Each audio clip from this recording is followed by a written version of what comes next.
Halo guys, selamat kembali di Replok Rupiah. Jadi Donald Trump itu baru aja menandatangani perintah eksekutif atau executive order untuk membuat strategic Bitcoin reserve dan ada stockpile atau tumpukan aset digital yang lainnya juga, altcoins.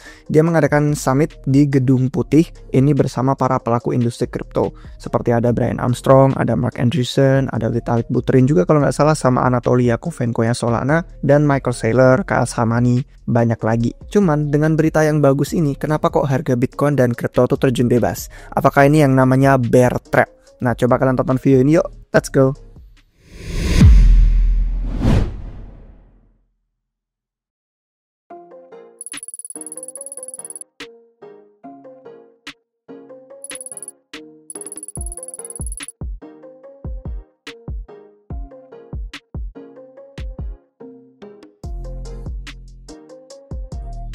Jadi executive order Trump ini sebenarnya sangat konstruktif, sangat bagus kan.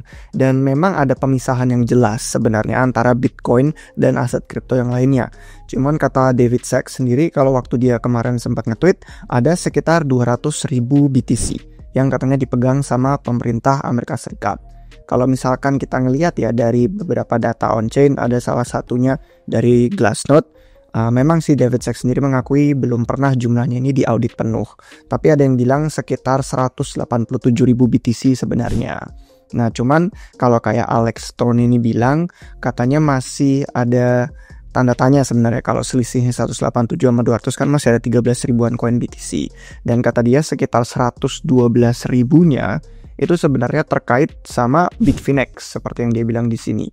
Dan kalau misalkan terkait sama Bitfinex, berarti ya nunggu proses kasus pidana sama perdatanya itu selesai untuk tahu aset forfeiture-nya itu sebenarnya yang disita punyanya siapa. Nah, pasar memang sudah price in berita ini dan ekspektasinya pemerintah AS tidak akan serok BTC lebih banyak dalam waktu dekat. Kalau ternyata beli, ya bagus. Tapi kalau menurut kami dari RR sih, kita kalau mau analisis lebih baik tidak memasukkan itu sebagai faktor yang penting dan wajib. Karena memang jelas, negara adidaya ini sekarang tuh sudah menganggap Bitcoin sebagai aset penyimpan nilai. Udah tingkatnya selevel kayak emas. Jadi menurut saya itu lebih penting daripada mereka sebenarnya beli atau enggak dan kapan belinya. Biarkan aja nanti game teori negara-negara lain, bangsa-bangsa lain itu pada mulai melirik aset kripto, terutama BTC Bitcoin ini nanti pada waktunya. Nah, sekarang kita ngeliat aja kalau dari segi analisis on-chain sebenarnya kita bakal melihat ada pola yang luar biasa menarik. Jadi ada pola dari tahun 2017 waktu siklus Bitcoin itu sebenarnya cycle-nya didominasi sama retail yang organik. Kalau orang baru dengar Bitcoin pertama kali, pada banyak belinya tuh di pasar spot. Derivatif itu masih belum populer dan belum banyak infrastruktur trading yang otomatis. Kemudian ada 2018 sampai 2022 itu ketika stablecoin mulai menggantikan BTC sebagai trading pair yang dominan. Jadi akses produk leverage-nya tinggi dan waktu itu kesannya kayak hari ini Bitcoin mati, besok Bitcoin bakal menggantikan dolar, terus besoknya lagi Bitcoin mati.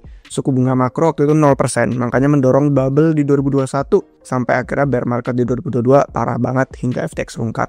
Nah kemudian sekarang nih, kalau kita ngomongin ya habis berita bagus tadi, istilahnya institusi makin masuk dari tahun 2003 sampai seterusnya, Bitcoin semakin dipahami. Ada ETF spot, ada strategic Bitcoin reserve di Amerika Serikat. Bitcoiner jadi sukses membawa meme atau narasi bahwa ini BTC aset penyimpan nilai sampai akhirnya institusi tertarik dan percaya itu juga sekarang mereka punya akses. Nah kita lihat buktinya dalam data on-chain dan teknikal. Yang pertama ada Mayer Multiple. Ini adalah rasio antara harga Bitcoin sama moving average yang 200 hari. Kalau kita ngelihat waktu bull run 2016 dari 2016 sampai 2017 itu sangat sedikit Bitcoiner yang pakai TradingView. Jadi mereka bergantung sama insting sebagai investor. Makanya 200 moving average itu sebenarnya jadi kayak support ya selama bear market, selama bull market itu. Kemudian periode 2018 sampai 2022 itu gila. Ayunannya tuh tinggi banget, tinggi ke atas, tinggi ke bawah. Sekalinya Bitcoin gerak ke satu arah tuh gerak terus maju sampai trennya nggak stabil terus berubah haluan ke arah sebaliknya. Jadi banyak yang untung, banyak yang rugi. Bener-bener kasar ke atas bawah. Sekarang kalau kita ngelihat harga BTC cenderung di kisaran 200 day moving average yang tampak stabil dan santuy ya. Kita bisa ngeliat di sini. Ini Mayer Multiple yang di bawah. Ini moving average yang 200 hari. Jadi tampak lebih stabil dan santuy.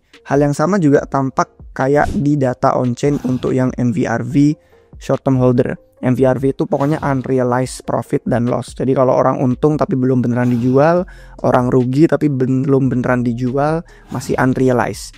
Jadi untuk pembeli koin short term holder tuh yang beli baru-baru ini, kita ngelihat contohnya sama 2016-2017 gitu kan. Terus yang 2021-nya bubble-nya tuh bener-bener kasar ke atas ke bawah, volatilitas tinggi.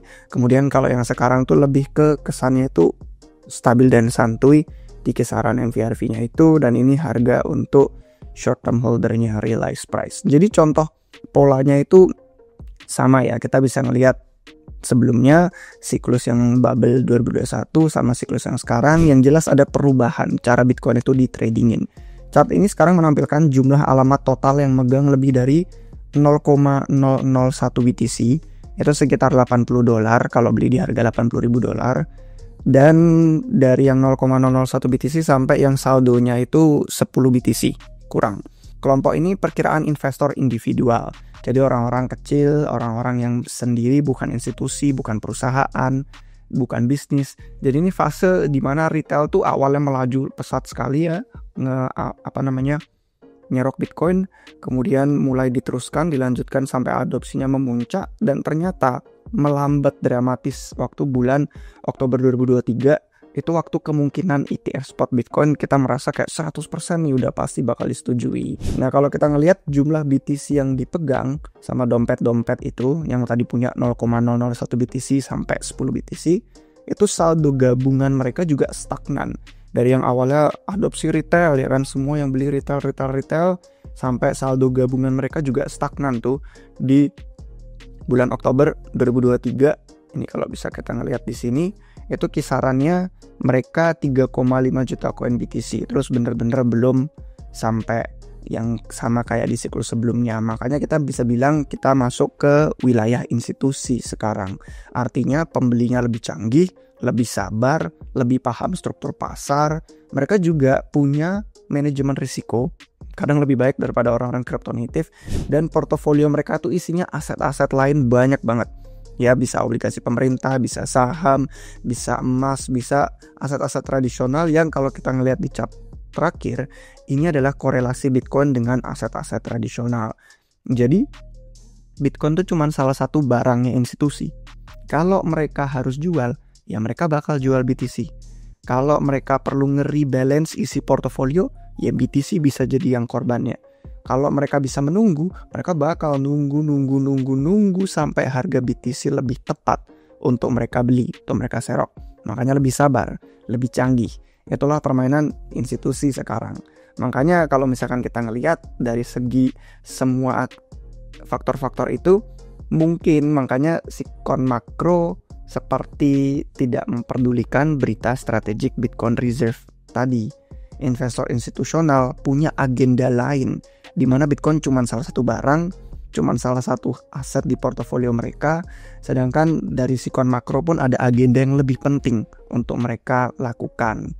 Nah nanti bakal dibahas lebih lanjut. Kalau misalkan kalian pengen melihat soal analisis on-chain dan pergerakan harga belakangan itu tuh sebenarnya udah kita lihat outlooknya di video analisis on-chain yang ini. Bitcoin mau OTW kemana, volatil sampai kapan, kalian bisa nonton yang itu. Untuk faktor-faktor makro berikutnya bakal dibahas sama Beli Hudi. Jadi jangan lupa kalian subscribe biar gak ketinggalan video baru dari Republik Rupiah. Nah pesan untuk penutupnya adalah saya suka dengan artikel baru dari Dijen Spartan yang udah lama gak muncul di Twitter, tapi dia trader legendaris. Dia nge-publish di websitenya Eagle Capital. Judulnya Fortress of Solitude. Jadi dia bilang katanya kripto tuh sudah berevolusi menjadi permainan yang bisa kalian menangkan hanya dengan bertahan hidup. Jadi ini perubahannya. Sejak institusi masuk, partisipan yang canggih mulai masuk. Entah ini pasar sudah top, entah ini sebenarnya ternyata cuman bear trap, itu gak penting. Karena menurut dia yang penting itu kalian bertahan hidup. Apapun yang terjadi, wajib punya tabungan cukup agar nggak dipaksa menjual kripto terlalu awal dan nggak terpaksa ngejar-ngejar narasi yang sebenarnya kalian nggak pahami. Terus nanti jatuhnya cuma ikutan rugi doang. Portofolio cash dan kripto, dua itu katanya kalau ukurannya sesuai, cukup untuk kalian bisa bertahan hidup lebih lama daripada orang lain yang bakal bangkrut. Daripada kalian 110% all in kripto, nggak punya hal yang lainnya, misalnya gitu. kenapa nggak dikurangi? Jadi misalkan 90% kripto, 10% cash, atau berapapun deh jumlah yang menjamin kalian bisa bertahan hidup sambil tetap punya exposure ke pasar kripto.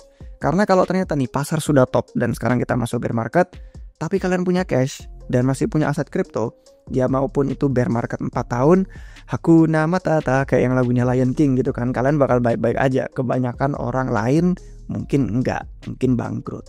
Kalau ini ternyata bear trap terbesar yang pernah kalian alami, kalian punya cash tapi sisanya masih punya kripto juga, ya tetap kerasa naiknya meskipun mungkin kalian cuma jadi jutawan daripada miliarder, atau kalian cuma jadi miliarder daripada jadi triliuner. Intinya kalau mau menang jangan KO duluan, katanya di James Spartan di artikel ini. Bertahan hidup dan kalian sadar lebih banyak orang tuh bakal bangkrut duluan sebelum kalian. Gak perlu alat canggih untuk menang, gak perlu leverage, gak perlu option, perpetual, futures. Nikmati gaya investasi dengan pikiran yang sederhana. Yang penting jangan sembrono, jangan gegabah, jangan sampai mati konyol seperti trader yang pada PVP satu sama lain. Seleksi alam itu kata di James Spartan berlaku juga di pasar keuangan. Jadi yang kuat udah pasti bertahan hidup. Oke guys, sekian untuk video hari ini, semoga bermanfaat. Kalau misalnya kalian suka jangan lupa kasih jempol, jangan lupa subscribe biar gak ketinggalan video berikutnya, analisis makro dari Beliudi. Oke guys, sampai jumpa di episode berikutnya. Cheers.